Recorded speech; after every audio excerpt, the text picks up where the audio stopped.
आशा करता हूं आप सब बहुत अच्छे होंगे। मेरा नाम है सिद्धांत अग्निहोत्री, स्टडी ग्लोस पे आपका बहुत बहुत स्वागत है।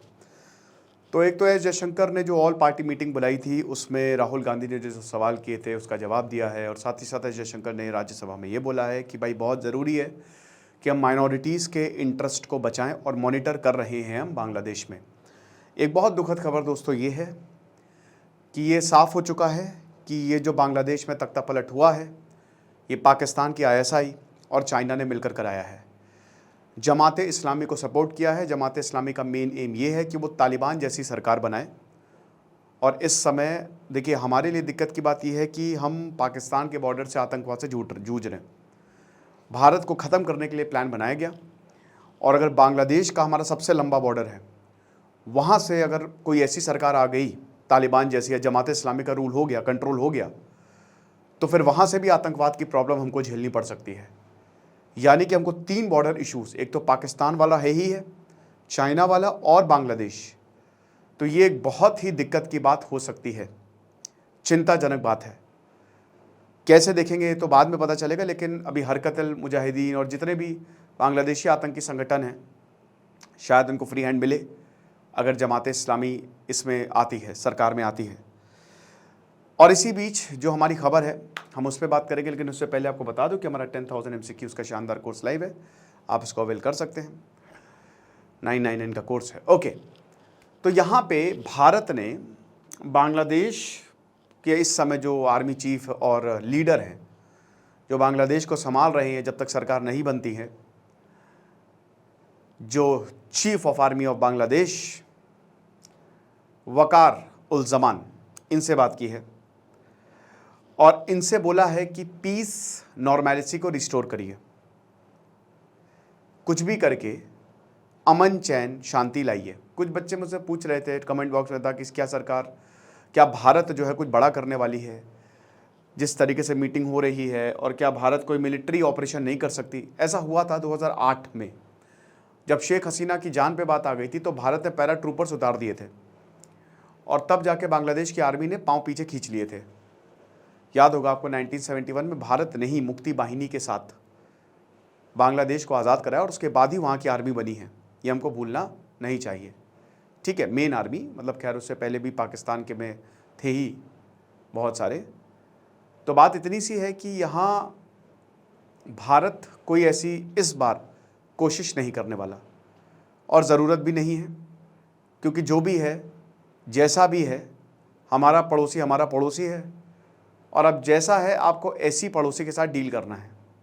आपके चाहने ना चाहने से कुछ भी नहीं होने वाला। तो सबसे बड़ी बात तुरंत भारत ने ये बोला है, क्योंकि देखिए हमारे 1 करोड़ जो हिंदू हैं वो वहाँ रहते हैं, और एक रिफ्यूजी क्राइसिस खड़ी हो सकती है अगर ऐसा ही हुआ। वैसे ही माइनॉरिटी जमात इस्लामी वहाँ पे एंटी इंडिया सेंटिमेंट्स पैदा कर रही है लोगों के बीच जा जाके, और वो अपने मंसूबों में सफल हो गए हैं। तो ख़तरा बहुत बड़ा है, आप समझ रहे हैं मेरी बात को। तो इसीलिए भारत जो है, आर्मी चीफ से उसने कहा है कि आप ज़रा ध्यान रखिए, पीस ऑर्डर को मेंटेन करिए, ये बहुत ज़रूरी होगा। और आपको पता है कि जो हमारे एस जयशंकर हैं, उनसे पूछा गया कि क्या पाकिस्तान का कोई रोल है शेख हसीना को हटाने में। और क्योंकि देखिए जो बांग्लादेश में ये पूरा तख्तापलट हुआ है, पाकिस्तान के जो लीडर्स हैं वो बांग्लादेश के ऑपोजिशन की फ़ोटो लगा रहे हैं, आप समझ रहे हैं। तो नरेंद्र मोदी सरकार सब कुछ असेसमेंट, सारे प्रॉपर तरीके से असेसमेंट कर रही है। अब यही है कि नॉर्मलसी रिस्टोर करिए आप ढाका में, चाहे जो भी हो जाए। शेख हसीना के बारे में एक बहुत ही, हिंदुस्तान टाइम्स का मैं आर्टिकल पढ़ रहा हूँ, इसमें बहुत ही, मैं आपको बताता हूँ कि अप्रैल 2023 में शेख हसीना ने ये कह दिया था कि मैं इलेक्शन नहीं लड़ूंगी। आपको पता है, Sheikh Hasina did not want to fight the January 2024 election, लेकिन यहां पे कन्विंस किया गया। आपको पता है, कन्विंस किया उनके सपोर्टर्स ने। बहुत मन नहीं था शेख हसीना को इस बार भी प्रधानमंत्री बनने का, क्योंकि उनको पता था कि किस तरीके की थ्रेट है, किस तरीके की दिक्कतें हैं। ये कांटों का ताज अब मैंने पहन लिया, अब मुझे नहीं करना है। वो नहीं चाहती थी, शेख हसीना ये तक नहीं चाहती थी कि उनकी फैमिली से कोई उनको सक्सीड करे, उनका कोई उत्तराधिकारी जो है वो प्रधानमंत्री बने, क्योंकि वो, मैंने कहता ना कि बड़ा दिक्कत होगी, ये कांटों का ताज होगा। तो क्योंकि वहाँ पे जो कट्टरपंथी हैं, शेख हसीना उनके खिलाफ लड़ रही थी और उनको भी पता चल गया था बहुत समय तक नहीं चलने वाला। वो तो उसी देश में रहती हैं, उनको सारा माहौल पता चल गया था। आप समझ रहे हैं? तो वही है कि लड़ना पड़ा इलेक्शन और इलेक्शन लड़ने के बाद ही ये कांड हो गया। आप कुछ कर नहीं सकते, ये चीज़ है। हर कोई, अब शेख हसीना चली गई, हर कोई इसको सेलिब्रेट कर रहा है।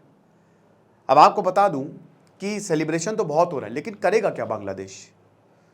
शेख हसीना ने बांग्लादेश को नो डाउट एक इकोनॉमिक ऊंचाइयों पे, आर्थिक ऊंचाइयों पे पहुंचाया। शेख हसीना से बहुत बड़ी गलती हुई जिस तरीके से उन्होंने इस क्राइसिस को डील किया, बहुत बड़ी। कितने लोगों को टॉर्चर किया, कितने स्टूडेंट को टॉर्चर किया। लेकिन अब बांग्लादेश में एक इकोनॉमिक क्राइसिस है, बहुत बड़ा इकोनॉमिक क्राइसिस है, जैसे पाकिस्तान मालदीव्स में है। जिस तरीके से पाकिस्तान को लगा कि अफगानिस्तान में तालिबान को रिस्टोर करके मजा आ जाएगी, लेकिन अब वही तालिबान पाकिस्तान को बर्बाद कर रहा है। पाकिस्तान टूट जाएगा अगले कुछ सालों में, आप देखिएगा, हालत इतनी खराब है। वैसे ही बांग्लादेश के साथ ना हो जाए, ये हमको समझना, और पूरा कंट्रोल पाकिस्तान इस पे करने की कोशिश करेगा। आप समझ रहे हैं? लेकिन वही है कि अब भारत को तो ऐसे ही रेडिकल रिजीम के साथ डील करना है, ठीक है। भूटान में भी, मतलब देखिए, सिर्फ भूटान को अगर आप छोड़ दें तो बाकी जितने भी देश हैं अगल बगल, वहाँ पे पॉलिटिकल टर्मोइल हमको देखने को मिल रहा है। और जैसा कि हमने बताया कि सबसे खतरनाक क्या है कि बांग्लादेश में ऐसा हो गया, और सबसे बड़ा बॉर्डर हमारा बांग्लादेश के साथ है, तो ये देखना पड़ेगा। फिलहाल यही है कि भारत ने बोला है, बांग्लादेश की आर्मी चीफ को रीच किया है कि please normalcy, peace and order maintain करिए, ये बहुत ज़्यादा ज़रूरी है। आगे क्या होगा, हम ज़रूर इस पर हमारी नज़र बनी रहेगी। लेकिन हालात दोस्तों बांग्लादेश के बहुत ज़्यादा ख़राब हैं। क्राइम अफेयर्स पे मैंने बहुत सारी स्टोरीज़ पब्लिश की हैं, आज भी हम एक स्टोरी करेंगे, तो उसको ज़रूर सब्सक्राइब करें। कमेंट और डिस्क्रिप्शन बॉक्स में लिंक दिया है। Thank you so much.